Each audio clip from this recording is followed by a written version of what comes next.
Bismillahirrahmanirrahim. Assalamualaikum warahmatullahi wabarakatuh.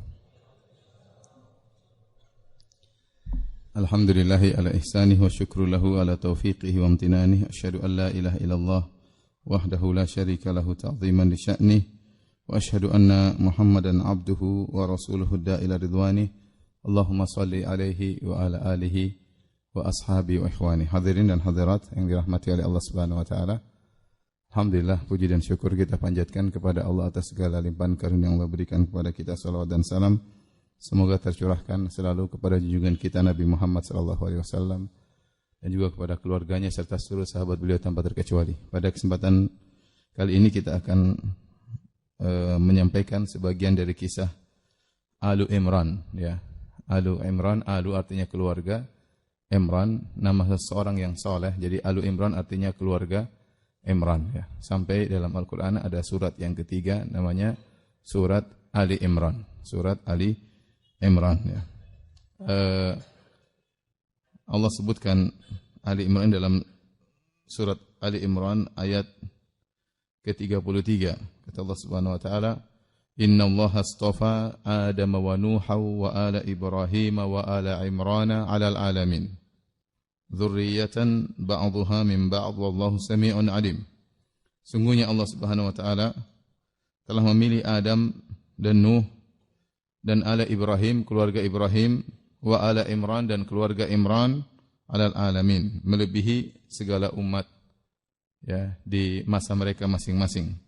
Dzurriyyatan ba'dhuha min ba'd, yang mereka adalah satu keturunan dari keturunan yang lainnya. Wallahu sami'un alim, dan Allah Maha mendengar lagi Maha mengetahui. Di sini Allah sebutkan Allah memilih Adam dan Nuh. Adam alaihissalam sebagai Abul Bashar, sebagai nenek moyang seluruh manusia, ya. Dan dialah manusia pertama diciptakan oleh Allah Subhanahu wa taala tanpa ayah, tanpa ibu, ya. Kemudian darinya seluruh keturunan manusia dari Adam alaihissalam. Oleh karena tatkala di padang mahsyar orang-orang datang kepada Nabi Adam, mereka berkata, "Ya Adam, anta Abul Bashar." Wahai Adam, sungguhnya engkau adalah nenek moyang manusia. Kemudian Allah mengatakan wa Nuhan. Allah memilih Nuh. Nuh juga nenek moyang yang kedua, karena ketika terjadi tufan atau banjir yang menimpa manusia di atas muka bumi ini, ya, maka semua manusia meninggal dunia kecuali yang ikut di atas perahunya Nabi Nuh alaihissalam, ya. Kemudian yang tersisa, wa ja'alna dzurriyyatahu humul bakin. Kata Allah Subhanahu wa taala, kami jadikan keturunan Nabi Nuh lah yang tersisa. Sehingga anak Nabi Nuh kalau enggak salah ada Sam, Ham, dan satunya lagi siapa? Ya, itu 3 orang itulah, dari situlah kemudian keturunan semua manusia dari 3 anak Nabi Nuh alaihissalam tersebut. Maka kita semua ini keturunan dari Nabi Nuh alaihissalam. Makanya disebut dengan Abul Bashar Ats-Tsani, ya. Yaitu anak sebagai nenek moyang yang kedua. Dan ini didatangkan dalam suatu riwayat, diriwayatkan Imam Ahmad dengan sanad yang hasan, ya. Kata Abu Bakar As-Siddiq radhiyallahu ta'ala anhu, asbaha Rasulullah sallallahu alaihi wasallam dzata yaumin fa shallal ghadata thumma jalasa. Suatu hari Rasulullah sallallahu salat subuh, kemudian Rasulullah sallallahu duduk. Hatta idza kana min adh-dhuha dhahika Rasulullah sallallahu tatkala tiba waktu duha, Rasulullah sallallahu pun tertawa. Thumma jalasa makanahu hatta shalal ula wal asr wal maghrib. Kemudian Rasulullah sallallahu tidak beranjak, tetap aja di tempatnya sampai salat zuhur, kemudian salat asar, kemudian salat maghrib. Kullu dzalika la yatakallam. Rasulullah sallallahu tidak berbicara sama para sahabat sama sekali dari subuh sampai maghrib. Hatta salat isya al-akhirah, sampai Rasulullah sallallahu salat isya. Tsumma qama ila ahlihi, kemudian dia pun pulang ke rumahnya. Faqala nasu li Abi Bakar. Maka orang berkata kepada Abu Bakar radhiyallahu anhu, "Ala tas'alu Rasulullah sallallahu ma sya'nuhu?" Tidakkah kau bertanya kepada Rasulullah sallallahu ada apa gerangan dengan dirinya? Sana al-yauma syai'an lam yasna'hu qat. Dia melakukan suatu perbuatan yang tidak pernah dilakukan sebelumnya seperti ini. Qala fasa'alahu, maka Abu Bakar pun bertanya kepada Nabi sallallahu alaihi wasallam, maka Nabi berkata, "Na'am uridu alayya ma huwa kainun min amri dunya wa amril akhirah." Ditampakkan kepadaku apa yang akan terjadi dari perkara dunia maupun perkara akhirat. Itu yang buat Nabi diam. Ternyata beliau diam sedang diberi wahyu oleh Allah Subhanahu wa ta'ala. Sehingga tidak berbicara dengan para sahabat. Dan diam Nabi selama dari subuh sampai apa? Isya. Rupanya wahyu datang panjang. Fajumi'al awwalun wal akhirun. Disebutkan tentang masa depan, dikumpulkan orang-orang terdahulu dengan orang belakangan. Bisa'idin wahidin. Dikumpulkan pada satu dataran yang satu. Fafazi'an nasu bidzalik. Orang-orang pun ketakutan hatta antalaku ila Adam, sehingga mereka pun pergi kepada Nabi Adam alaihissalam. Wal araqu yakadu yuljimuhum, sementara keringat mereka hampir-hampir sampai di mulut mereka. Faqalu ya Adam, mereka berkata wahai Adam, anta abul bashar, engkau adalah nenek moyang manusia.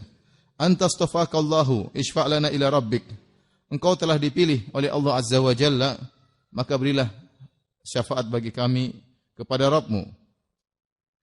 Adam berkata, qad laqitum mithla alladhi laqitum, aku mendapati kesusahan yang kalian rasakan juga. Intaliqu ila abikum ba'da abikum, pergilah kalian kepada nenek moyang kalian setelah nenek moyang kalian. Itu nenek moyang kedua. Ila Nuh, kepada Nuh alaihi salam. Kemudian Nabi membacakan firman Allah, innallaha astafa Adam wa Nuhan wa ala Ibrahim wa ala Imran 'alal alamin. Sungguhnya Allah telah memilih Adam, memilih Nuh, memilih keluarga Ibrahim dan keluarga Imran di atas manusia seluruhnya. Ini dalil yang tegas, nas bahwasanya Nabi Nuh adalah Abul Bashar Tsani, nenek moyang yang kedua. Jadi kita ini seluruhnya keturunan Nabi Adam dan sekaligus kita seluruhnya adalah keturunan siapa? Nabi Nuh alaihissalam.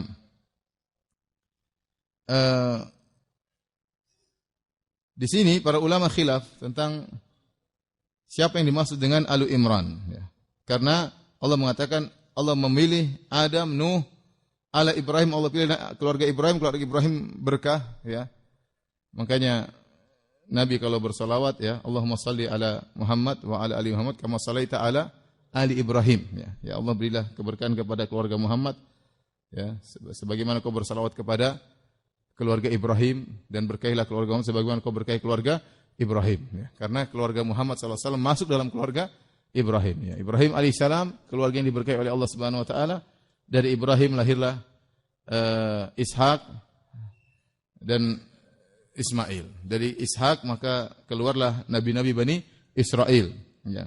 Seluruh Nabi Bani Israel adalah keturunan Yakub bin Ishak bin Ibrahim. Dan dari Ismail lahirlah Nabi Muhammad sallallahu alaihi wasallam. Ini keluarga yang diberkahi, maka Allah sebutkan secara khusus ala Ibrahim, keluarga Ibrahim. Setelah itu Allah berkata wa ala Imran, dan keluarga Imran. Siapakah keluarga Imran ini? Maka secara umum ada pendapat di kalangan para ahli tafsir. Ada yang mengatakan Ali Imran maksudnya keluarganya Nabi Musa alaihissalam. Karena Nabi Musa namanya Musa bin Imran. Musa bin Imran. Ya. Ya. Sementara pendapat yang lain mengatakan bahwasanya dimaksud Ali Imran adalah Imran bapaknya Maryam, yaitu Isa bin Maryam bin Imran. Isa bin Maryam bin Imran. Dua-duanya punya dalil, namun wallahu a'lam bishawab, pendapat yang lebih kuat adalah pendapat yang kedua, bahwasanya Imran di sini maksudnya adalah bapaknya Maryam. Oleh karenanya setelah Allah menyebutkan ayat ini, Allah mulai bercerita tentang kisah keluarga Imran, tentang istrinya Imran, tentang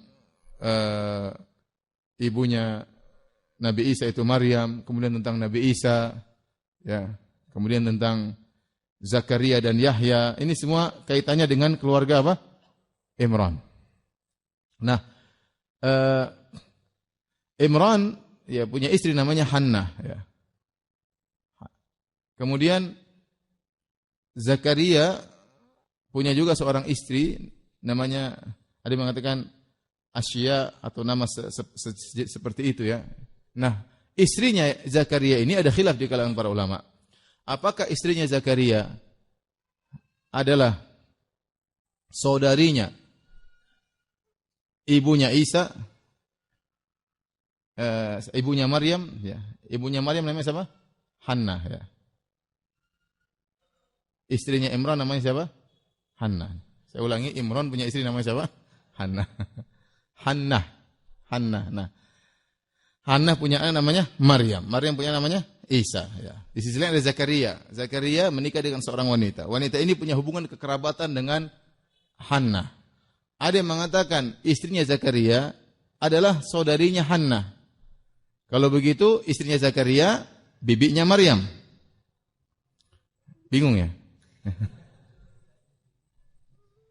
Imran ya. Punya istri siapa? Hannah. Hannah punya siapa? Maryam. Maryam punya anak? Isa. Zakaria punya istri seorang wanita. Khilaf di kalangan para ulama siapa wanita ini. Ada yang mengatakan wanita ini adalah saudarinya Hannah. Saudarinya Hannah berarti bibinya Maryam ya, bibinya Maryam.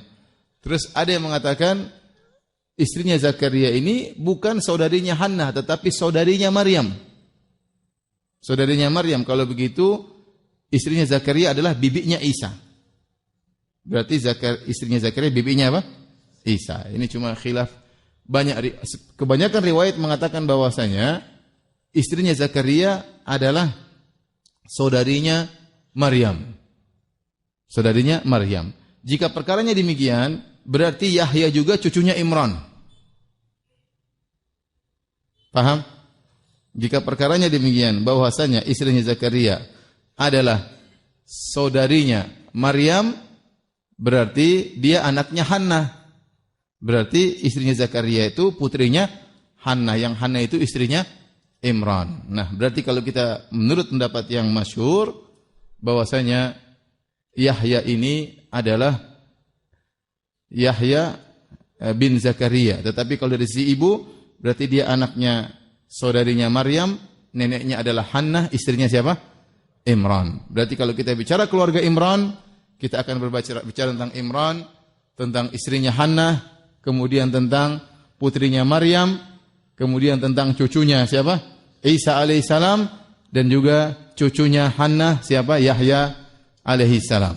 Paham? Jadi inilah orang-orang yang masuk dalam keluarga Ali Imran ya, Ali Imran. Oleh karenanya ada seorang ustadz yang menamakan anak-anaknya dengan keluarga Ali Imran dan seputarnya, yaitu Ustadz Abdullah Roy. Dia punya anak namanya Yahya, Zakaria, Imran, siapa lagi apa? Isa ya. Jadi Zakaria, Yahya, Imran, Isa semua anak-anaknya sebenarnya sudah diambil sama beliau ya, hafizahullah taala ya. Saya punya ponakan istri juga, anaknya namanya Hannah. Hannah, istrinya siapa? Imran. Taib, mulailah Allah Subhanahu wa taala bercerita tentang keluarga yang penuh berkah ini, keluarga Imran ya. Mulai dari istrinya ya. Jadi sebenarnya pengajian kita sangat panjang, tapi enggak mungkin kita mau cerita Nabi Isa saja sangat panjang sekali, dan saya sudah punya kajian tersendiri tentang Nabi Isa alaihissalam. Tapi kita akan menyebutkan secara singkat ya, berdasarkan ayat-ayat dalam surat Ali Imran. Kata Allah, "Idz qalat imra'atu Imran." Sebelumnya Allah berfirman, "Dzurriyyatan ba'dhuha min ba'd." Mereka adalah keturunan satu dengan yang lainnya. Dua pendapat ada yang mengatakan maksudnya keluarga Ali Imran itu adalah keturunan Nuh dan juga keturunan Adam, dan itu tafsir yang benar karena seluruh keluarga Ali Imran itu keturunan Ibrahim, keturunan Nuh, dan keturunan apa? Adam ya. Kan innallaha astafa Adama wa Nuhan wa ala Ibrahim wa ala Imran. Allah memilih Adam, Nuh, keluarga Ibrahim, keluarga Imran. Nah, keluarga Imran ini pasti keturunan keluarga apa? Ibrahim. Dan keluarga Ibrahim pasti keturunan keluarga Nuh, dan Nuh pasti keturunan siapa? Adam. Itulah maknanya dzurriyyatan ba'dhuha min ba'd, silsilah keluarga. Ada yang mengatakan dzurriyyatan ba'dhuha min ba'd, maksudnya mereka turun-temurun yang sama-sama bertauhid, sama-sama rajin beribadah kepada Allah, sama-sama bertakwa kepada Allah Subhanahu wa taala. Dua tafsiran ini benar. Idz qalat imra'atu Imran, tatkala istrinya Imran berkata. Istrinya Imran ya, namanya adalah Hannah, disebutkan dalam buku tafsir. Ya. Bahasanya suatu hari, jadi istrinya Imran ini sudah tua, dan dia sudah tidak bisa punya anak lagi, sudah tidak haid lagi. Ya mungkin sudah menopause. Ya, dia sudah punya anak, mungkin di antara anaknya adalah ibunya Yahya. Di antara anaknya ibunya siapa? Yahya, istrinya Zakaria.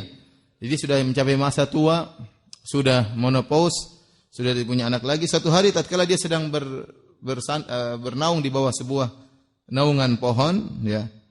Idz nadharat ila tirin yazuku farkhan lahu. Tiba-tiba dia melihat seekor burung sedang memberi makan kepada anak burungnya. Tiba-tiba hatinya kepingin lagi punya anak. Ya. Kepingin lagi punya anak. Maka dia pun berdoa kepada Allah Subhanahu wa taala agar Allah menganugerahkan kepadanya anak. Ya. Maka tatkala itu Allah kabulkan langsung. Ini disebut dalam buku tafsir, namun ini bukan dari sanad yang sahih, dari Israiliyat ya. Tapi disebutkan oleh para tabi'in tentang kisah ini. Maka tatkala dia berdoa lalu Allah kabulkan doanya, maka dia pun haid tatkala itu. Setelah dia haid, kemudian tatkala dia suci, maka suaminya pun mendatanginya, menggaulinya, ya. Setelah itu dia pun hamil. Setelah dia hamil, maka dia berdoa agar anaknya menjadi pelayan di Baitul Maqdis. Ya, itulah yang kemudian Allah berfirman, "Idz qalat imra'atu Imran," tatkala berkata istrinya Imran, "Rabbi inni nadartu laka ma fi batni muharraran fataqabbal minni." Ya Rabbku, aku bernadar kepadamu, apa yang ada dalam perutku anakku ini akan menjadi seorang lelaki yang menjadi pelayan di Baitul Maqdis. Muharraran artinya terbebaskan, merdeka khusus untuk beribadah kepada Allah, khusus untuk melayani Baitul Maqdis. Kerjanya cuma ibadah. Akan meninggalkan segala dunia dalam rangka untuk beribadah di Baitul Maqdis dan melayani jamaat di Baitul Maqdis. Innaka anta sami'ul alim, sungguhnya engkau Maha mendengar dan engkau Maha mengetahui. Ya. Jadi dia bersyukur kepada Allah, Allah kabulkan dia bisa mengandung, dan dia berharap putra yang lahir dari dirinya tersebut akan menjadi pelayan di Baitul Maqdis. Ternyata falamma wada'atha, tatkala dia melahirkan anak yang dalam perutnya tersebut ternyata bukan laki-laki tetapi anak perempuan. Qalat rabbi inni wada'tuha unsa. Maka dia berkata, ya Rabbku, sungguhnya yang aku lahirkan adalah anak perempuan. Dia minta uzur kepada Allah. Tadinya dia bernadar kepada Allah, dia ingin punya anak laki-laki supaya laki-laki tersebut menjadi pelayan di Baitul Maqdis. Ternyata yang lahir apa anak perempuan. Allah mengatakan, Allahu a'lamu bima wada'at wa laysa dzakaru kal untha. Allah lebih tahu tentang apa yang dia lahirkan. Allah sudah tahu. Sebelum dalam perutnya Allah pun sudah tahu anak perempuan. Allah yang menciptakan anak tersebut. Ya, tetapi Hannah ini menyampaikan kepada Allah, dia minta uzur, ternyata yang dia harapkan anaknya laki-laki, ternyata anaknya perempuan. Dan ini dalil bahwasanya ya bisa jadi kita meminta sesuatu, Allah kasih yang lain. Yang mungkin menurut kita tidak sesuai dengan harapan kita, ternyata lebih baik bagi kita. Ternyata lebih baik bagi kita.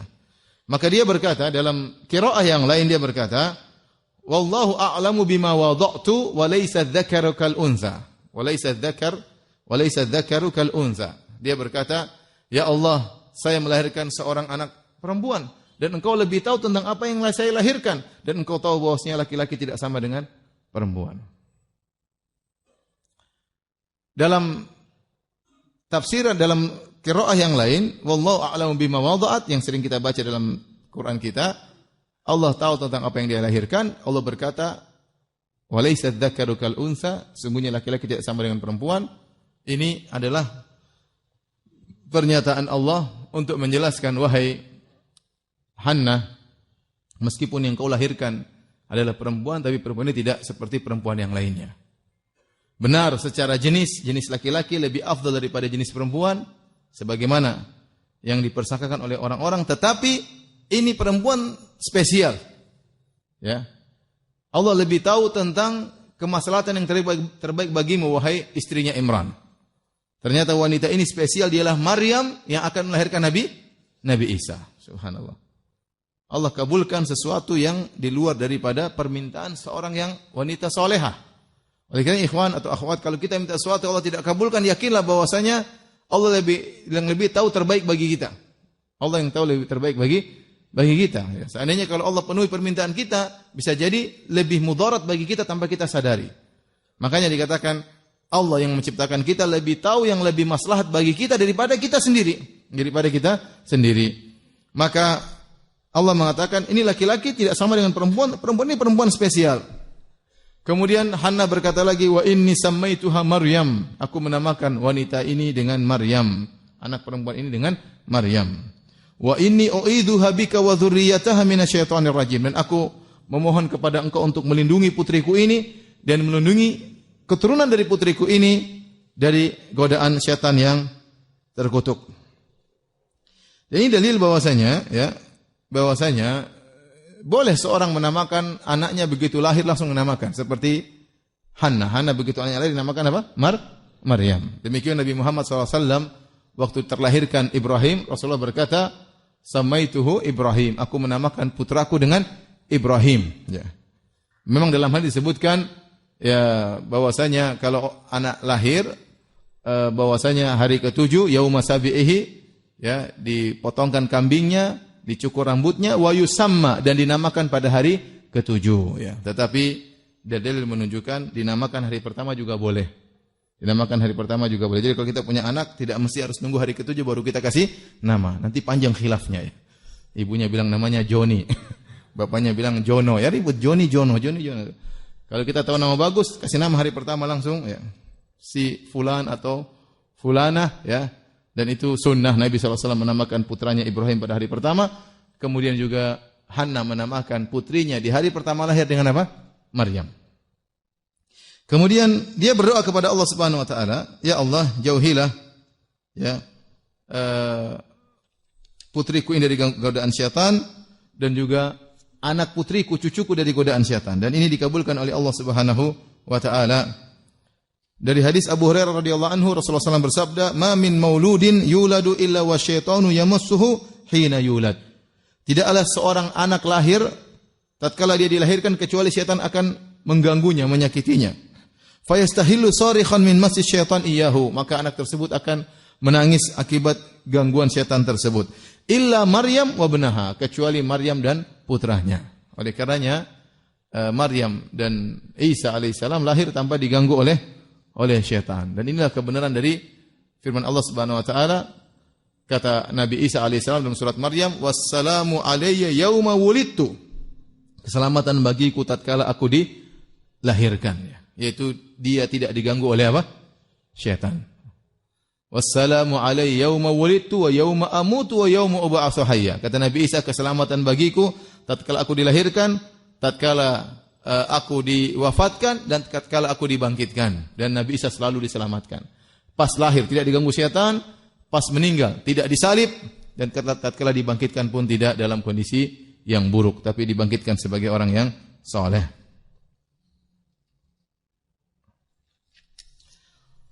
Baik. Kata Allah Subhanahu wa taala,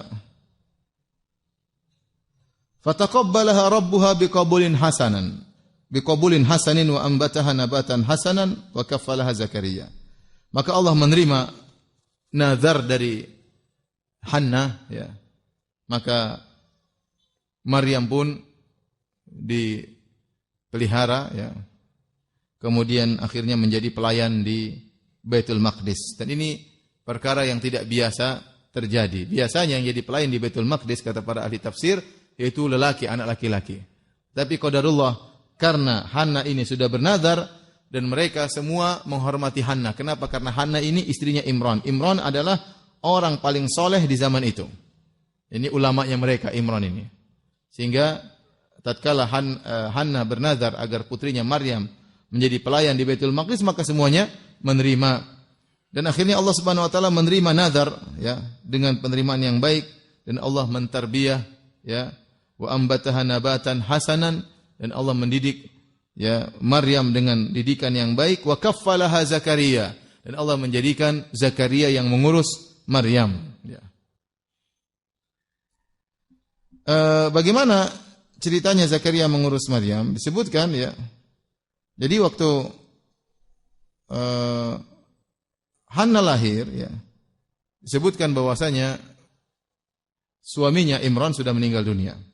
Sehingga jadilah Hannah melahirkan Maryam. Maryam adalah seorang putri yang yatim. Bapaknya Imran sudah meninggal dunia. Maka akhirnya dibungkuslah Maryam oleh Hannah, kemudian dibawa ke Baitul Maqdis. Maka kemudian para pendeta yang ada di situ, orang-orang alim di situ, kemudian berebutan untuk merawat Maryam, karena Maryam ini putrinya siapa? Imran.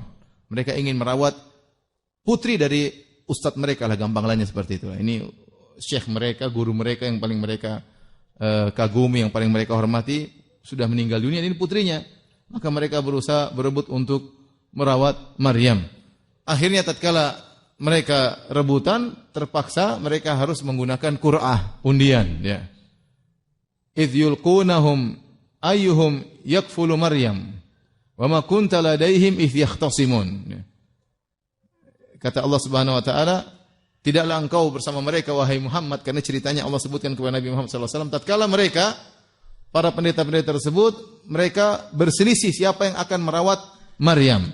Karena tidak ada jalan keluar, akhirnya mereka melakukan qur'ah, mereka melemparkan pena-pena mereka. Di sini ada khilaf yang panjang apa makna pena-pena tersebut. Ada yang mengatakan mereka melemparkan tongkat, ada yang mereka mengatakan mereka melemparkan pena, yang keluar penanya berarti dia yang mengurus Maryam.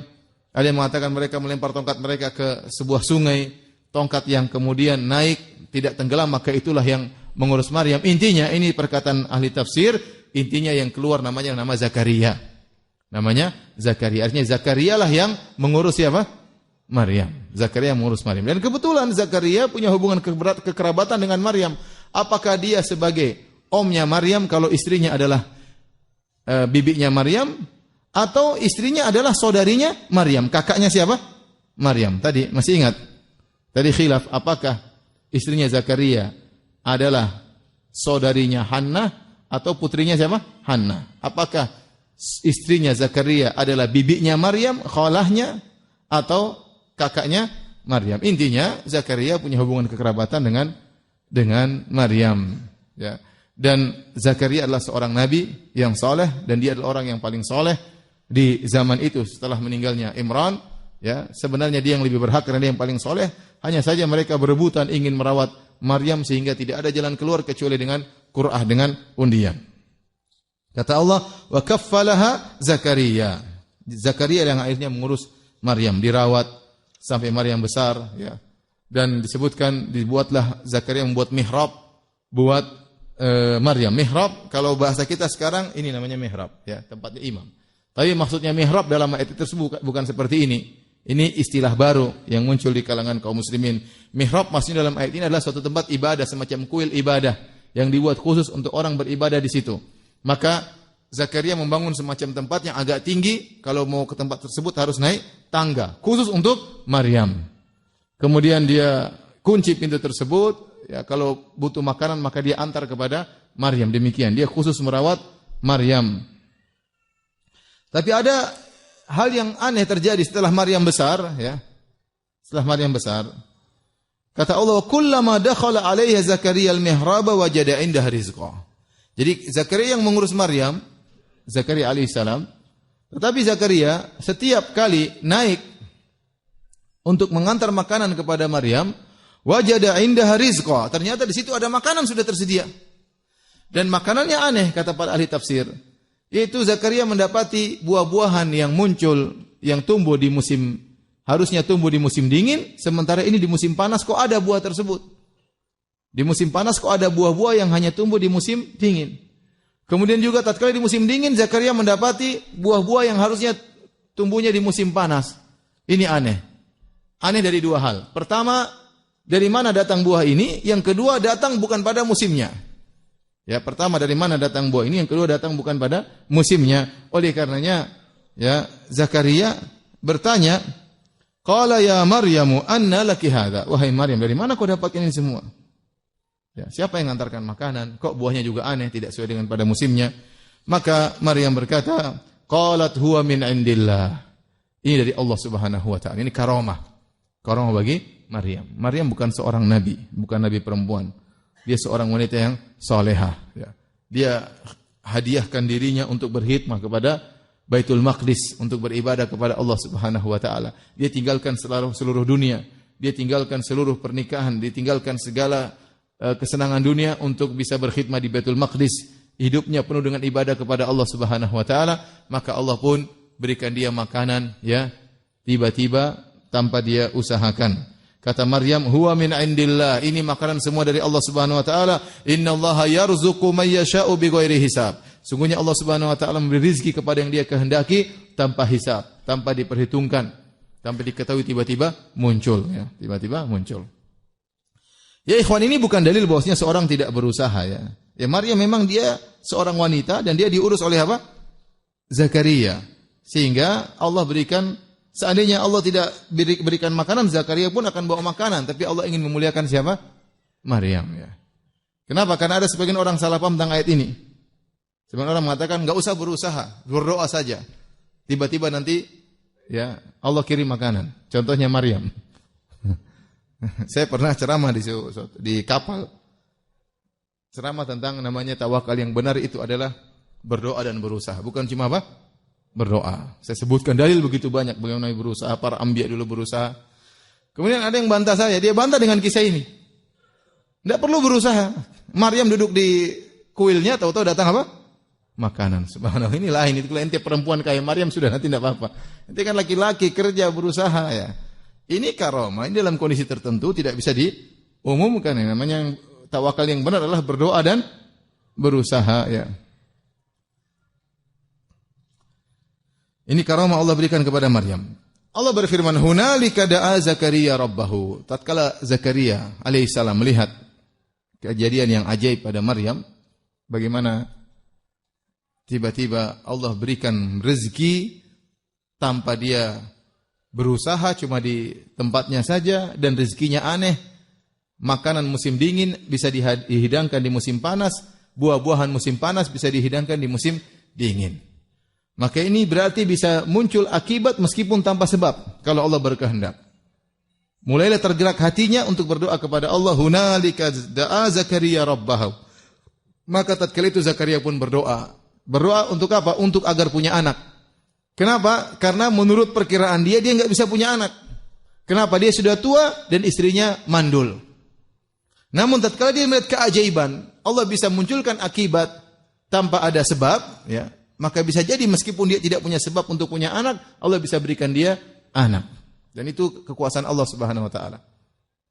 Maka tatkala itu dia berdoa, ya, Rabbi habli min ladunka dzurriyyatan thayyibah innaka sami'ud du'a. Ya Rabbku, anugerahkanlah kepadaku keturunan yang baik, sungguhnya Engkau Maha mendengar doa hamba-Mu. Dan ini Allah sebutkan dalam surat Maryam bagaimana Zakaria berdoa dengan doanya yang menunjukkan ya perendahan dirinya. Rabbi inni wahanal 'azmu wasta'ala ar-ra'su syaiba walam akum bidu'aika rabbi syaqiyya wa inni khiftul mawaliya min wara'i wa kanat imra'ati aqira fahab li min ladunka waliya yarithuni wa yarithu min ali yaqub waj'alni rabbi radhiya. Ya. Kata Allah Subhanahu wa taala, ya. Zakaria berdoa, ya. Ya Allah, sungguhnya ya inni wahanal 'azmu minni, ya Allah aku sudah sangat tua, ya. Tulang-tulangku sudah lemah, ya. Wasa'ala ra'su syaiba, rambutku sudah putih semuanya, ya. Akan tapi aku tidak pernah putus asa dari berdoa kepada Engkau wahai Tuhanku. Di sini Nabi Zakaria berdoa menyebutkan lemahnya tulangnya, rambutnya sudah tua, rambutnya sudah putih. Kemudian dia berkata, wa inni khiftul mawaliya mi wara'i wa kanat imra'ati akhirah. Dan aku khawatir terhadap orang-orang sepeninggalku, harus ada yang mengurus mereka, mengajarkan agama kepada mereka. Kalau aku meninggal, siapa yang mengajari mereka? Wa kanat imra'ati akhirah, sementara istriku mandul. Fahabli min ladunka waliya. Namun anugerahkanlah kepadaku seorang putra. Di sini Zakaria berdoa menyebutkan kekurangannya dan husnudzonnya kepada Allah. Apa uzur yang dia sebutkan? Ya Allah, tulangku sudah lemah, rambutku sudah putih, istriku apa? Mandul. Masalah berikutnya, banyak orang yang harus diajari. Kalau saya meninggal, siapa ustadznya setelahku? Ya. Tapi kata dia, walam akum bidu'aika rabbi syakir. Tapi aku tidak pernah putus asa untuk berdoa kepadamu. Kemudian dia berkata, anugerahkanlah kepadaku seorang putra, yarithuni wa yarithu min ali Yaqub, yang bisa mewarisiku dan mewarisi dari keluarga Yakub. Wa ja'alhu rabbi radhiya, dan jadikanlah dia seorang yang diridhai. Inilah doanya Zakaria. Begitu dia berdoa, Allah langsung kabulkan. Kata Allah, ya Zakaria, inna nubasyiruka bi gulamin ismuhu Yahya, lam naj'al lahu min qablu samiyya. Wahai Zakaria, kami beri kabar kepada engkau kegembiraan akan lahirnya seorang anak yang namanya Yahya, yang kami tidak pernah menciptakan orang serupa dengan dia. Yahya. Ya. Dalam surat Ali Imran, Ya, kata Allah Subhanahu wa taala, "Fanadathul malaikatu wa huwa qa'imun yusalli." Jadi begitu Zakaria ingin punya anak, apa yang dilakukan? Dia salat. Dan dia berdoa dalam salatnya. Dia berdoa dalam apa? Salatnya. Makanya kalau seorang dalam kondisi apapun ada keperluan segera salat. Karena Nabi sallallahu alaihi wasallam idza hazabu amrun fazi'a ila salat. Adalah Nabi sallallahu alaihi wasallam kalau ada suatu perkara yang menggelisahkan dia, fazi'a ila salat. Rasulullah langsung salat. Allah berfirman wasta'inu bis sabri was salat. Jadikanlah sabar dan salat sebagai penolongmu. Keterikatan yang paling kuat antara seorang dengan Tuhannya adalah dengan apa? Salat. Allah menjadikan ibadah yang antum langsung bisa mengetuk pintu, langsung berbicara dengan Allah. Yaitu dengan apa? Salat. Tidak perlu pakai perantara, tidak perlu pakai yang lain. Langsung salat, ente minta kepada Allah Subhanahu wa taala. Begitu terbetik hatinya. Ini ajaib bagaimana Maryam di musim panas bisa ada makanan dari musim dingin. Bisa datang tiba-tiba tanpa ada yang mengusahakannya, maka dia bilang dia berharap keajaiban. Siapa tahu saya yang sudah tua, istri saya mandul, maka saya berdoa kepada Allah, siapa tahu Allah kasih anak. Ternyata Allah kasih anak.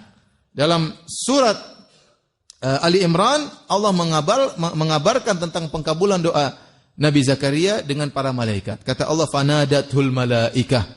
Para malaikat menyerunya. Wa huwa qa'imun yusalli. Sementara Zakaria sedang salat fil mihrab. Di tempat kuil ibadahnya. Annallaha yubashshiruka bi Yahya.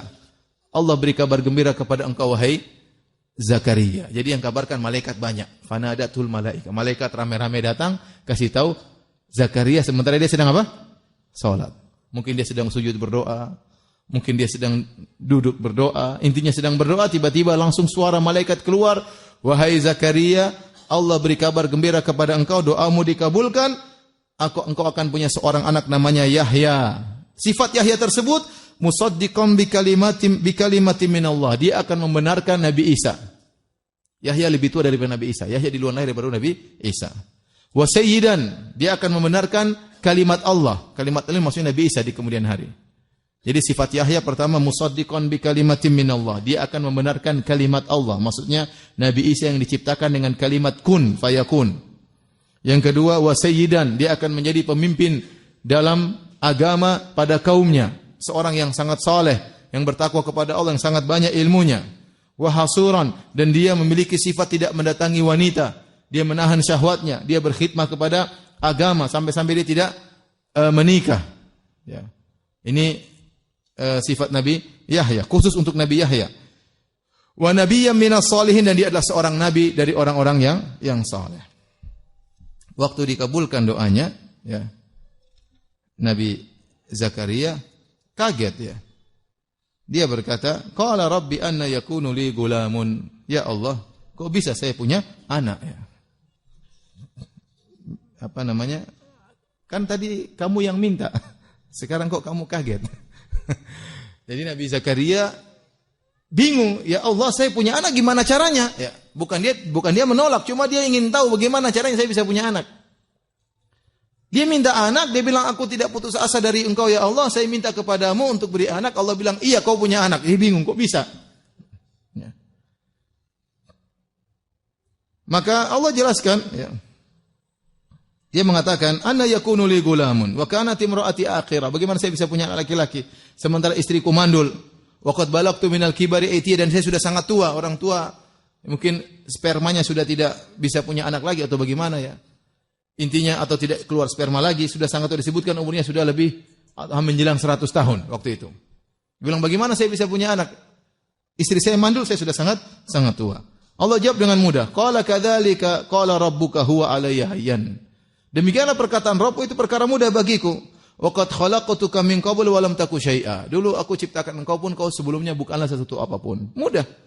Ya, menciptakan Yahya sama dengan menciptakan engkau wahai Zakaria.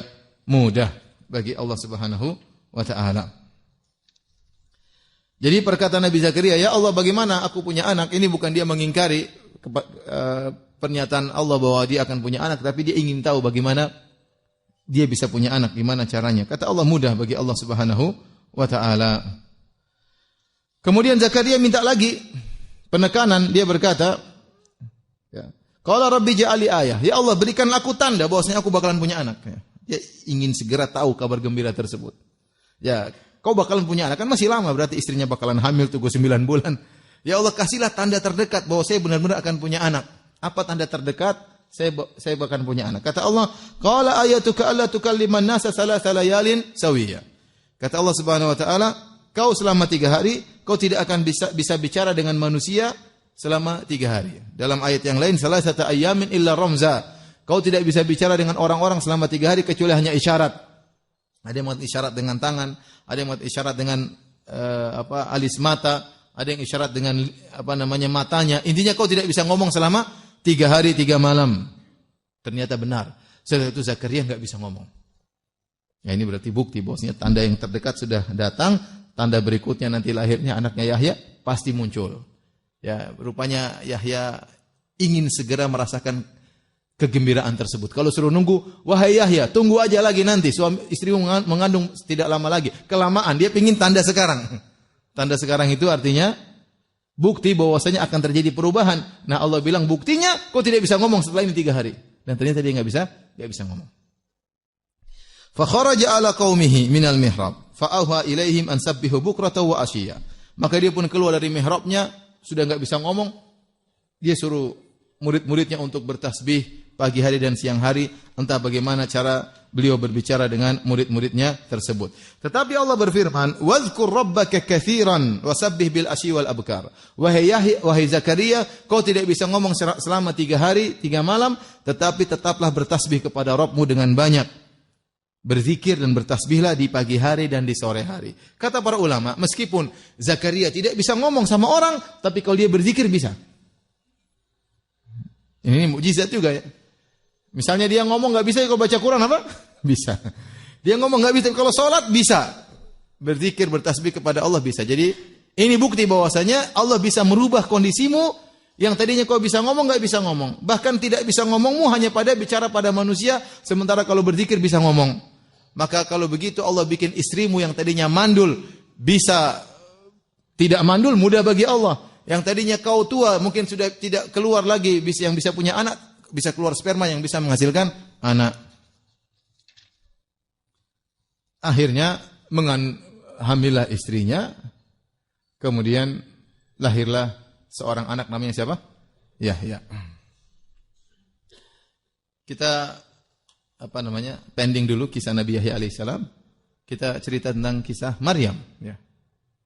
Maryam, karena yang pertama keajaiban pada Maryam, makanan tiba-tiba datang. Allah melanjutkan tentang Maryam, kata Allah, "Wa idz qalatil malaikatu ya Maryamu inna Allah astafaki wa tahharaki."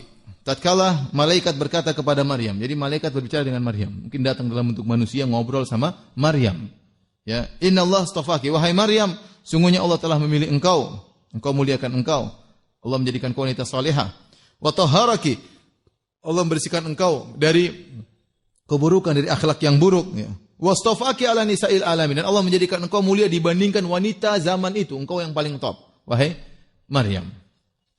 Kemudian kata Allah Subhanahu wa taala, "Ya Maryamu qunuti li rabbiki wasjudi warka'i ma'ar-raki'in." Wahai Maryam, lamahlah engkau berdiri salat di hadapan Allah Subhanahu wa taala. Wasjudi, dan sujudlah engkau, warka'i, dan rukuklah engkau. Ini dalil bahwasanya sebenarnya orang-orang Bani Israel mereka juga punya ibadah yang di situ ada sujud, ada berdiri, ada apa? Rukuk. Ada. Sekarang sudah enggak ada mereka lakukan mungkin, tapi sebenarnya dahulu mereka juga ibadahnya demikian. Ada rukuknya, ada sujudnya, ada berdirinya. Wa qunuti, makanya banyak yang menafsirkan firman Allah, "Ya Maryamu uqunuti." Wahai Maryam, kunutlah engkau kepada Rabbmu, maksudnya berdirilah yang lama. Tatkala kau salat di hadapan Rabbmu, berdirilah yang lama. Kemudian jangan lupa kau rukuk. Wasjudi, sujudlah engkau. Warka'i, dan rukuklah engkau ma'ar-raki'in, bersama orang-orang yang rukuk. Yaitu salatlah engkau kepada Allah Subhanahu wa taala. Maka disebutkan oleh para ahli tafsir, Maryam kalau sudah salat berdirinya lama sekali. Setelah turun ayat ini, setelah malaikat memerintahkan pesan Allah untuk dia berdiri lama, maka sampai dia salat sampai kakinya bengkak-bengkak, ya, karena ibadah kepada Allah Subhanahu wa taala. Kata Allah, "Dzalika min amba'il ghaibi nuhihi ilaik." Inilah dari berita gaib yang kami kabarkan kepada engkau wahai Muhammad. "Wa ma kunta ladaihim idz yulquna aqlamahum ayyuhum yakfulu Maryam." Kau tidak bersama mereka wahai Muhammad tatkala mereka mengadakan undian siapa di antara mereka yang akan memelihara Maryam. Wa ma kunta ladaihim idh yahtasimun, dan kau tidak bersama mereka tatkala mereka sedang bertikai untuk menjadi pengurus Maryam.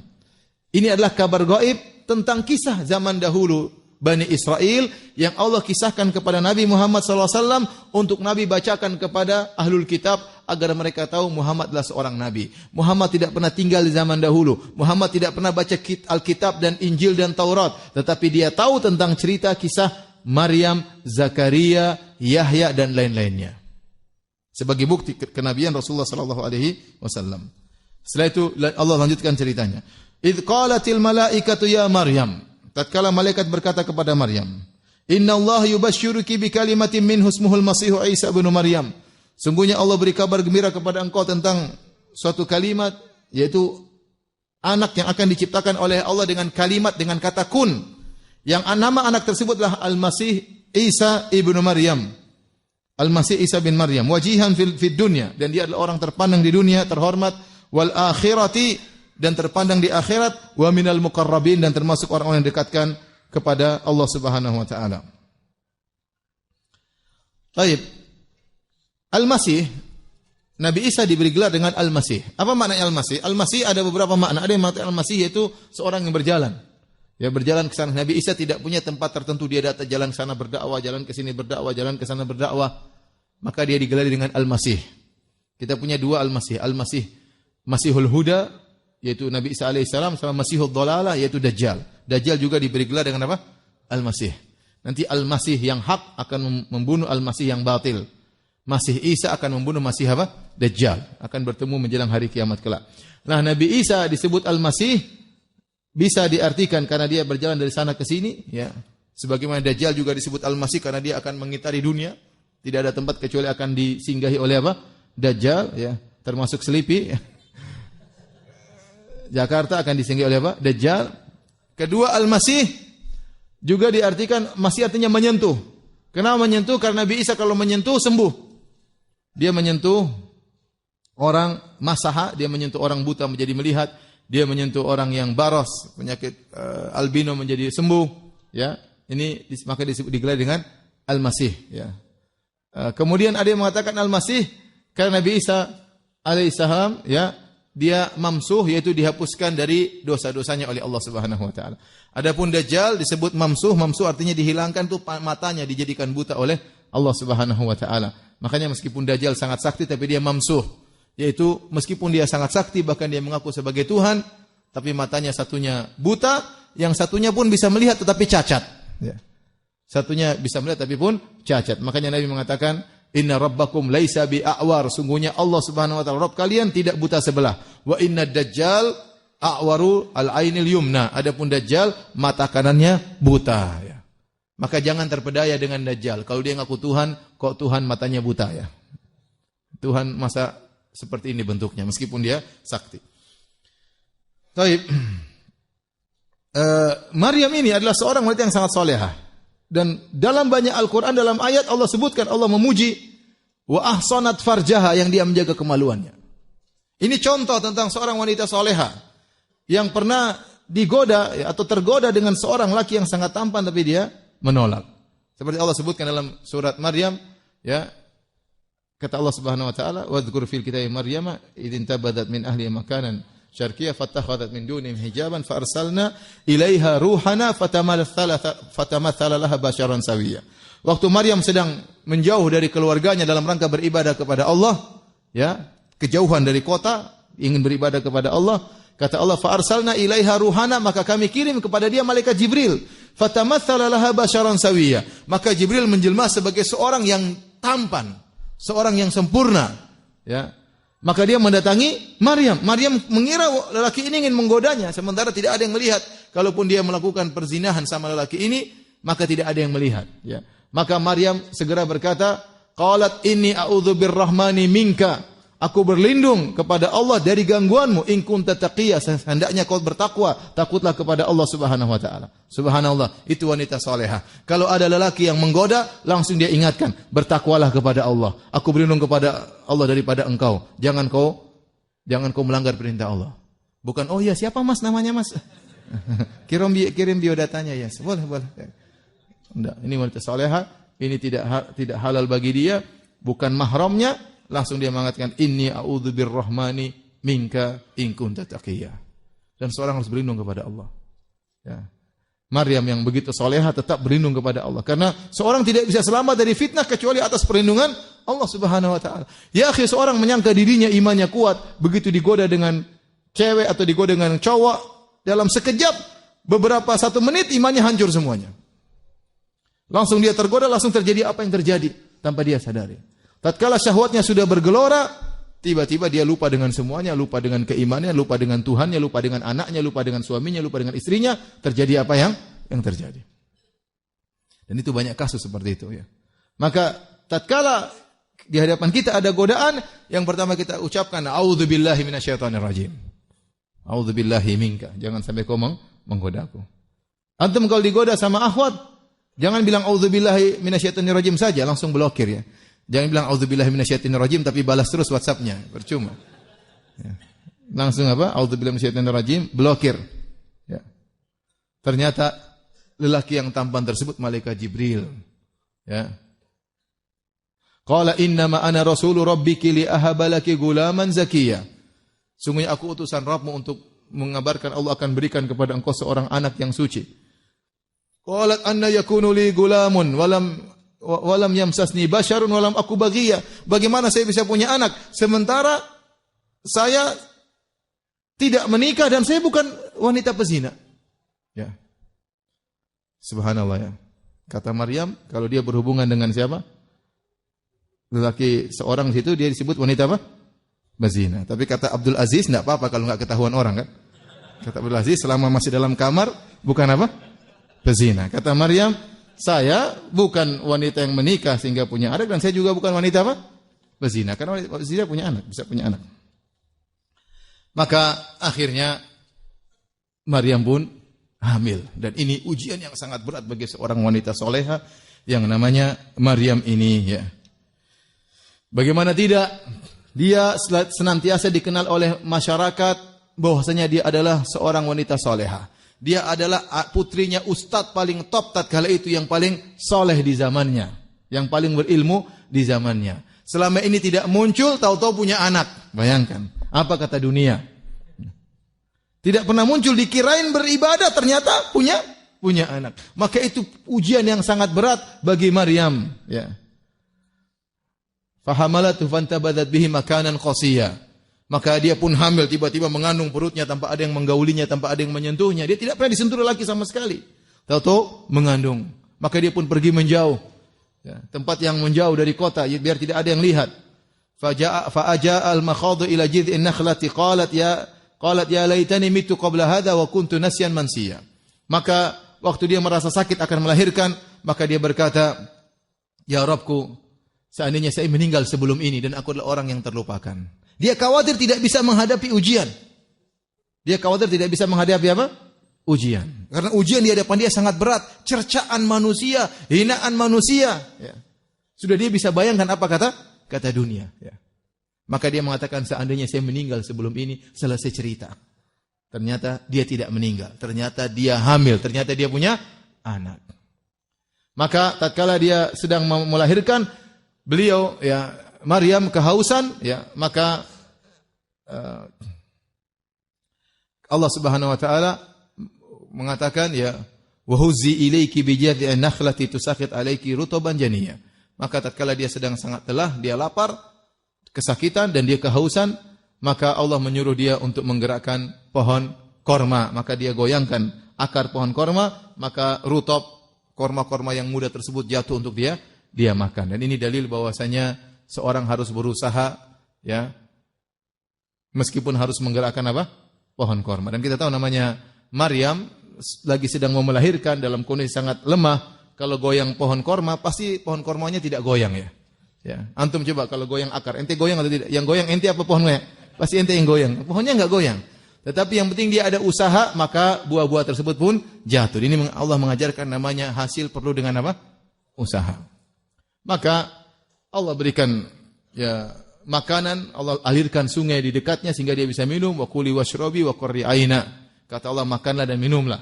Fa imma tarayinna minal ahadi basyaran faquli inni nadartu ahadan minal bashari ahadan faquli inni nadartu lirrahmani falan ukallimal yauma insiya. Kata Allah, kalau kau ketemu seorang pun jangan ngomong. Ini diantara salah satu strategi kalau kita enggak bisa mengungkapkan alasan kita. Semua orang pasti apa? Mendustakan. Maryam mau ngomong apa? Mau ngomong ini anak dari Tuhan, kira-kira mereka percaya? Enggak percaya. Karena enggak mungkin ada orang bisa punya anak kecuali digauli oleh lelaki. Maryam mau ngomong dalil apapun pasti didustakan. Akhirnya fa'atat bihi qaumaha tahmilu. Allah suruh dia datang menemui kaumnya, dia pun datang dalam kondisi menggendong anaknya. Maka mulailah cercaan muncul. Qalu ya Maryamu laqad ji'ti syai'an fariya. Wahai Maryam, sungguh melakukan suatu kemungkaran yang sangat besar. Ya ukhta Harun ma kana abuki imra'a sawin wa ma kanat ummuki baghiya. Wahai Maryam, bapakmu bukan orang buruk, ibumu juga bukan pezina.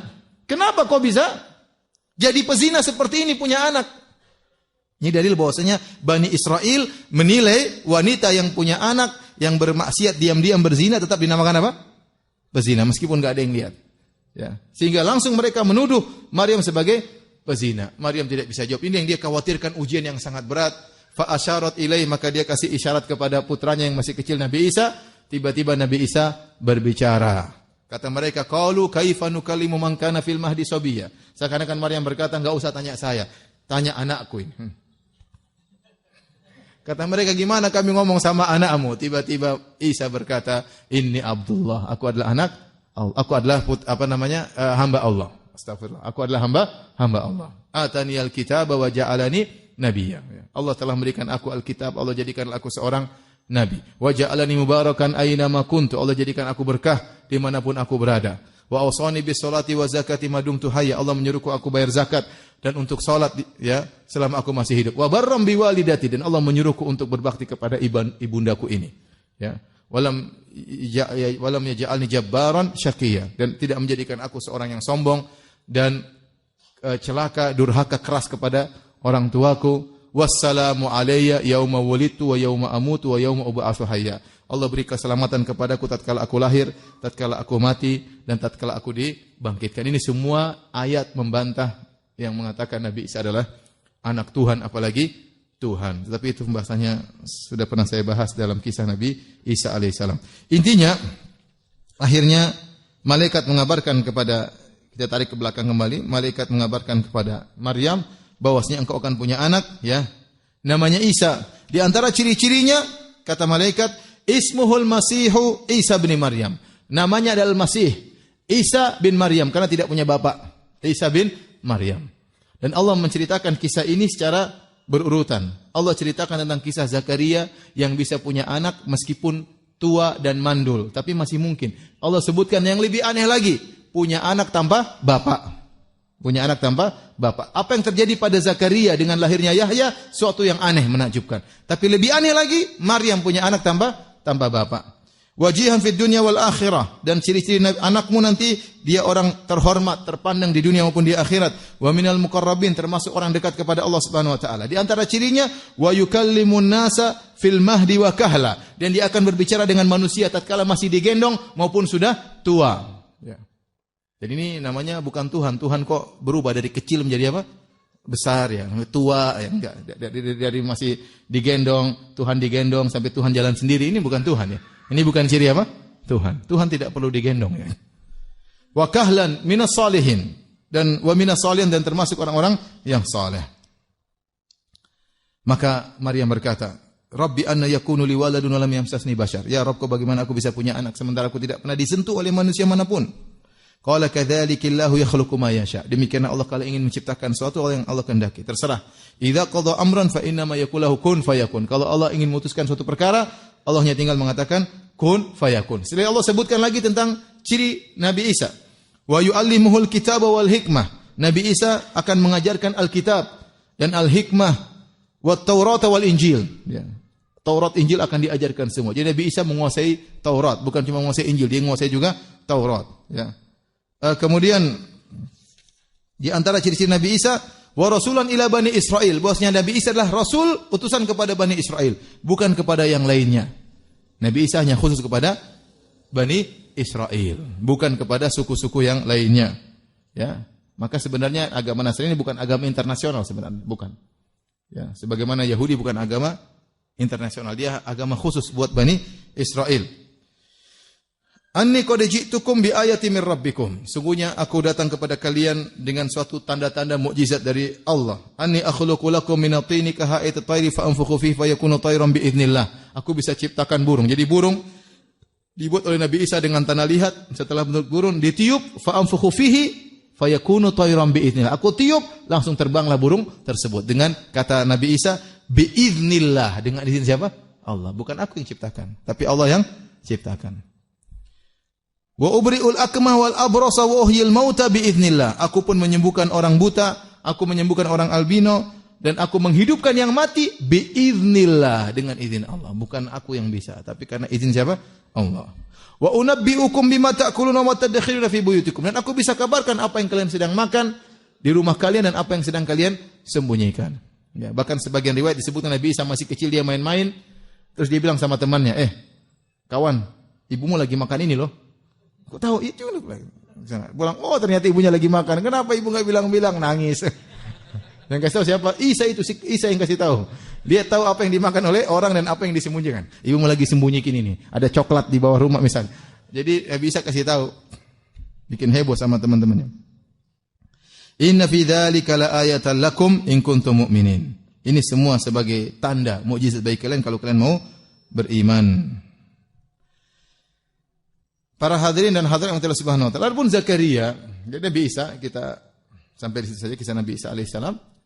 Adapun Nabi Zakaria dan Yahya, ya, maka mereka berdakwah sebagaimana kewajiban para nabi Zakaria dan Yahya, namun tidak diceritakan dalam literatur kita dalam Al-Quran maupun hadis-hadis Nabi SAW tentang bagaimana dakwah mereka dan apa yang mereka hadapi. Cuma memang disebutkan dalam Israiliyat bahwasanya Nabi Zakaria dan Yahya meninggal dalam kondisi dibunuh oleh Bani Israel. Ya. Allah tidak banyak cerita tentang Zakaria, tentang Yahya. Yahya disebutkan di antaranya di surat Al-Imran, di antaranya surat Maryam. Ya. Kata Allah, ya Yahya khudhil kitaba biquwwah. Wahai Yahya, ambillah Taurat dan pelajarilah dengan kuat. Peganglah Taurat tersebut dengan kuat. Artinya pelajarilah, ajarkanlah dengan kuat, dengan serius. Ya. Wa atainahu ya khudhil kitaba biquwwah. Kata Allah Subhanahu wa taala dalam surat Maryam, ya.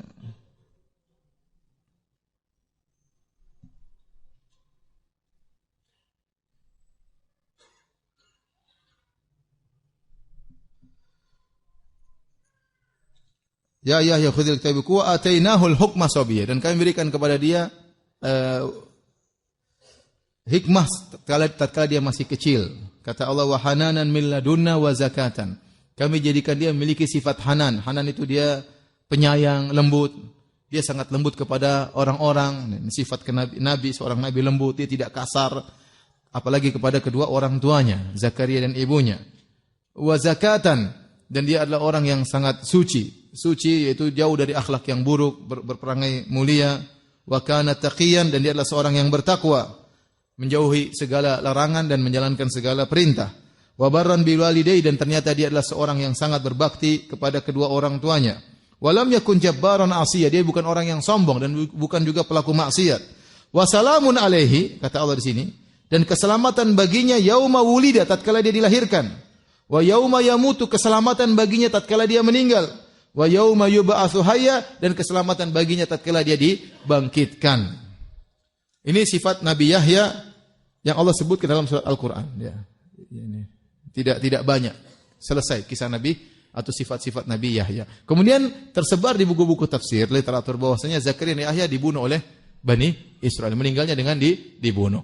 Adapun secara sanad maka tidak ada yang sahih tentang terbunuhnya Nabi Zakaria maupun terbunuhnya Nabi Yahya alaihi wassalam. Ya. Tetapi hanya Israiliyat. Ya. Adapun kisah terbunuhnya Nabi Yahya alaihissalam, maka ada beberapa pendapat disebut dalam buku tafsir. Di antaranya ada seorang lelaki menikah dengan seorang wanita yang merupakan mahramnya. Maka dia pun dilarang oleh Nabi Yahya. Nabi Yahya seorang nabi tatkala itu, dan dia menjelaskan fatwa bahwasanya tidak boleh menikah seorang laki dengan mahramnya. Maka raja ini pun marah, maka dia pun bunuh Nabi Yahya supaya dia bisa menikah dengan mahramnya. Ini pendapat. Ada pendapat mengatakan bahwasanya ada seorang pembesar menikahkan putranya dengan putrinya pembesar yang lain. Kemudian putranya tersebut menceraikan istrinya talak 3. Kemudian mereka datang kepada Nabi Yahya berfatwa, bolehkah putra saya yang sudah menceraikan istrinya talak 3 untuk kembali lagi? Kata Yahya, enggak bisa. Sampai dia menikah dengan lelaki lain baru boleh kembali. Akhirnya mereka jengkel, Yahya pun dibunuh.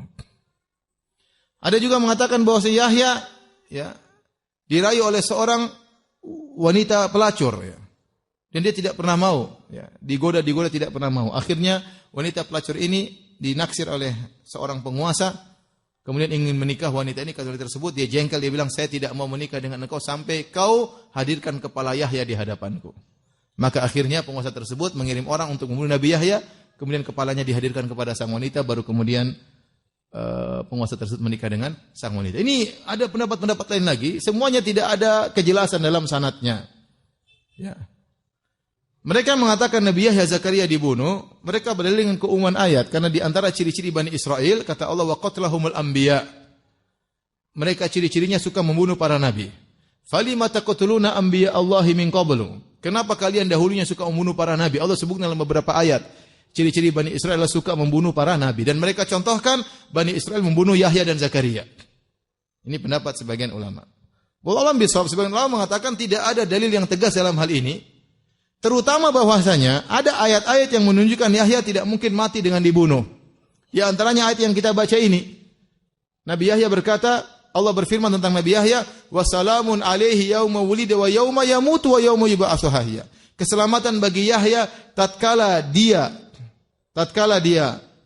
dilahirkan, tatkala dia meninggal, dia selamat juga. Nah, kalau dia dipenggal kepalanya selamat atau tidak? Tidak selamat. Zahir ayat menunjukkan dia selamat. Ya. Bahwasanya dia tidak dibunuh. Dan keselamatan baginya tatkala dia dibangkitkan. Demikian juga tatkala Nabi Zakaria berdoa kepada Allah Subhanahu wa taala, "Wa inni khiftul mawaliya min wara'i wa kanat imra'ati akhira fa hab li min ladunka waliya yarithuni wa yarithu min ali Yaqub." Ya Allah, anugerahkanlah kepadaku anak yang akan mengurus murid-muridku setelah sepeninggalku. Kalau ternyata Yahya masih mati muda, ya terus siapa yang melanjutkan dakwahnya Zakaria? Ya, ini menunjukkan wallahu a'lam bishawab, tidak ada kejelasan, jadi kita susah mengatakan Zakaria dan Yahya dibunuh oleh Bani Israel karena tidak ada sanad yang sahih tentang masalah ini. Bahkan sebagian ayat menunjukkan seakan-akan Nabi Yahya tidak mungkin dibunuh oleh Bani Israel karena dia waktu meninggal diselamatkan oleh Allah Subhanahu wa taala. Taib, hadirin dan hadirat yang Allah Subhanahu wa taala, inilah ya kisah keluarga Ali Imran. Kita sebutkan tadi tentang Imran, seorang yang saleh ya, pendeta paling alim di zamannya. Kemudian istrinya Hannah, seorang wanita yang salehah ya. Kemudian tentang Maryam, putrinya Hannah, yaitu Maryam bintu Imran. Kemudian juga kita sebut tentang Nabi Isa tadi sedikit ya. Isa bin Maryam bin apa? Bin Imran ya. Kemudian kita sebutkan tadi sedikit tentang Yahya bin Zakaria. Ibunya siapa? Saudarinya Maryam atau bibinya Maryam. Wallahu a'lam bishawab. Kalau ada yang bertanya saya persilakan.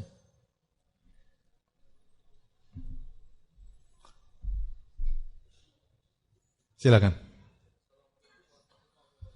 Waalaikumsalam warahmatullahi wabarakatuh.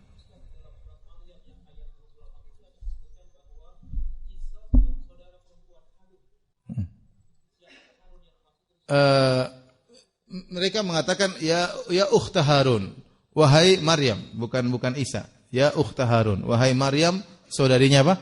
Harun ya. Ada yang mengatakan bahwasanya sebagaimana dalam riwayat bahwasanya mereka menamakan anak-anak mereka dengan nama-nama nabi. Berarti Maryam ini punya saudara namanya apa? Harun. Bisa jadi anaknya Imran sebelum istrinya menopause tadi. Kakak-kakaknya siapa? Kakak-kakaknya Maryam bisa jadi ya. Bukan Harunnya Nabi Musa, bukan. Tetapi mereka menamakan anak mereka dengan nama-nama nabi-nabi terdahulu ya, seperti itu. Silakan. Waalaikumsalam warahmatullahi wabarakatuh.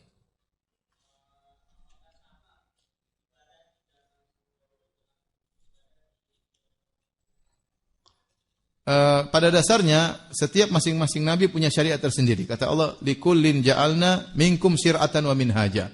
Masing-masing kami jadikan syariat tersendiri dan metode tersendiri. Oleh karenanya ada syariat-syariat yang sama seperti masalah tauhid pasti sama-sama mengesahkan Allah Subhanahu wa taala.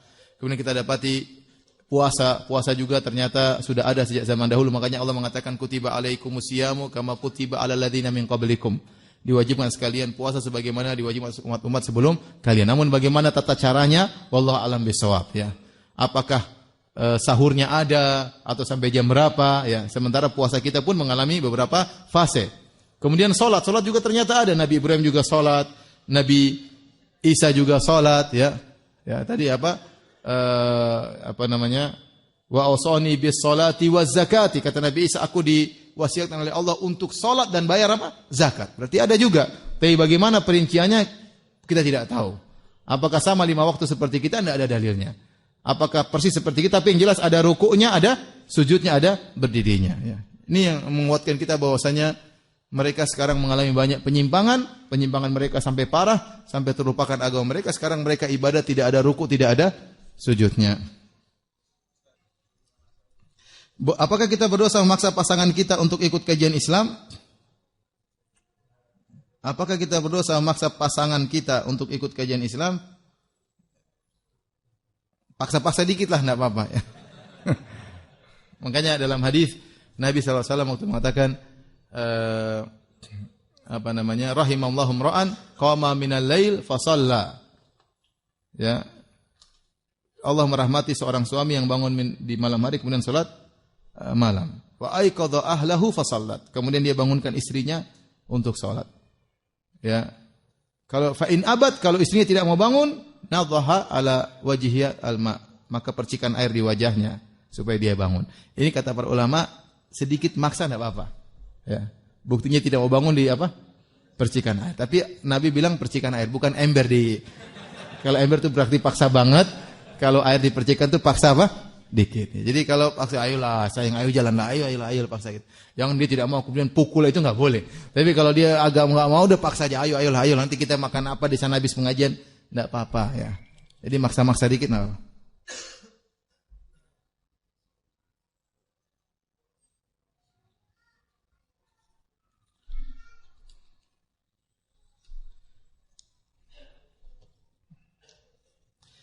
Nabi Zakaria, Maryam pada waktu itu kiblatnya menghadap kemana? Salatnya menghadap mana? Wallahu alam ya. Tetapi Syekhul Islam Taimiyah punya perkataan yang indah. Dia menjelaskan bahwasanya bukankah nabi-nabi Bani Israel semuanya keturunan Ibrahim? Ya atau tidak? Semuanya keturunan Ibrahim atau bukan? Keturunan Ibrahim. Ibrahim dulu salat menghadap mana? Ka'bah. Nah, kemudian terjadi penyimpangan. Akhirnya ada yang menghadap ke Baitul Maqdis. Ya. Tapi waktu posisi Zakaria dan Yahya, wallahu alam, Nabi Isa, mereka salat menghadap mana saya tidak tahu, alam bisawab.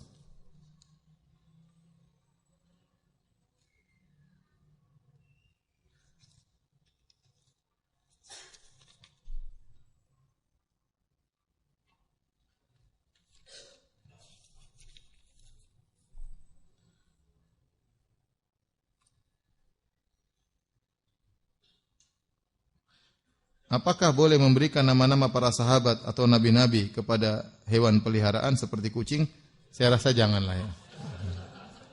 Jangan. Kesannya gimana gitu ya. Ya. Ya. Atau ada orang bilang kucingnya Firanda, saya gimana gitu.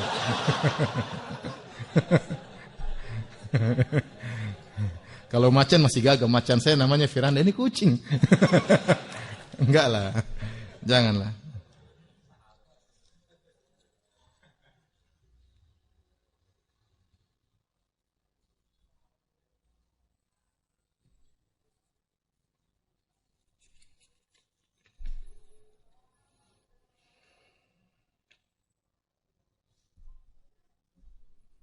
Ustaz mau bertanya, Maryam meninggal di usia berapa tahun? Yang mana yang meninggal dunia dulu, Maryam atau Nabi Isa? Wallahu a'lam bishawab. Saya tidak tahu semuanya. Tidak tahu. Apa masalahnya?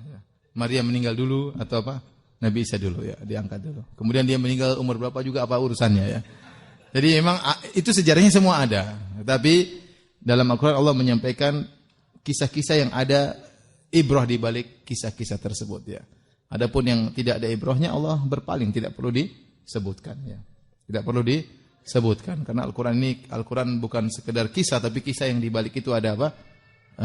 Pelajaran. Tidak disebutkan misalnya Maria makannya apa ya.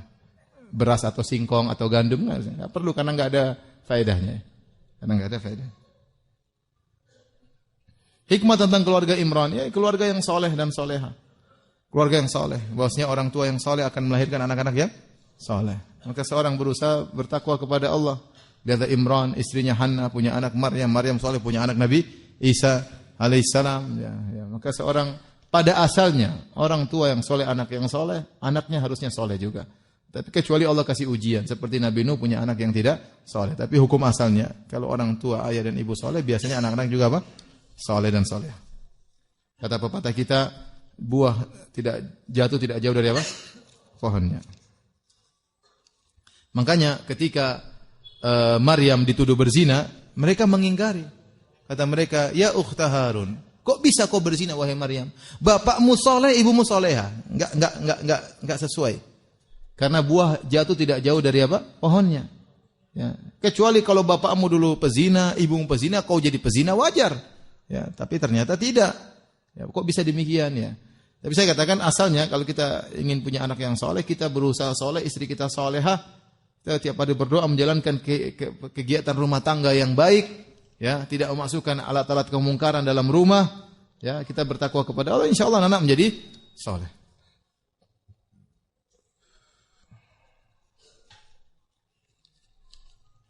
Apabila anak kita hafiz Al-Quran, boleh tidak kita ikut dalam perlombaan? Boleh, tidak apa-apa. Tapi hati-hati jangan sampai angku, jangan sampai sombong. Saya bilang, ya sebagaimana harta bisa buat orang sombong, jabatan bisa buat orang sombong, ilmu juga bisa bikin orang sombong. Hafalan juga bisa bikin orang apa? Sombong. Betapa banyak orang sombong dengan apa? Hafalannya. Dan itu terjadi. Angku dengan apa? Semakin hafal Quran semakin angkuh, semakin merasanya diri semakin apa? Tinggi. Seharusnya kenapa dia tidak disertakan dengan memahami kandungan Al-Quran tersebut. Tidak menerima nasihat. Akhirnya dia menjadi angkuh dengan hafalannya tersebut. Merasa dirinya harus dihormati, merasa dirinya harus hebat. Ya, itu yang kita khawatirkan. Jadi anak-anak kita kalau kita ikut lomba pun, kalau kita merasa ada manfaat memotivasinya silakan, tapi kita nasihati. Kalau kita bilang ternyata tidak apa-apa, dia juga nggak ikut, penting dia hafalannya kuat, ya tidak usah apa-apa. Khawatir niat dia bisa goyang ya. Tapi kalau ini memotivasi dia sehingga dia semangat murojaah sambil kita nasihat jangan kau sombong, jangan kau angkuh ya, ini sekedar untuk motivasi engkau, maka insya Allah enggak apa-apa.